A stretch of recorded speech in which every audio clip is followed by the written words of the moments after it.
It's Thursday morning. இன்றைக்கி ரொம்பவே ஸ்பெஷலான ஒரு நாள்.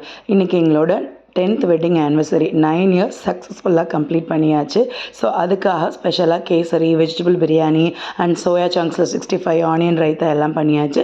அண்ட் மார்னிங் பிரேக்ஃபாஸ்ட்டுக்கு பட்டாணி உருளைக்கிழங்கு போட்டு ஒரு கிரேவி ரெடி பண்ணிவிட்டு அண்ட் பூரி தான் செஞ்சுருந்தோம். ஸோ எல்லாமே ஸ்பெஷலான லஞ்ச் தான். ஆனால் எனக்கோ அவருக்கோ லீவ் கிடையாது.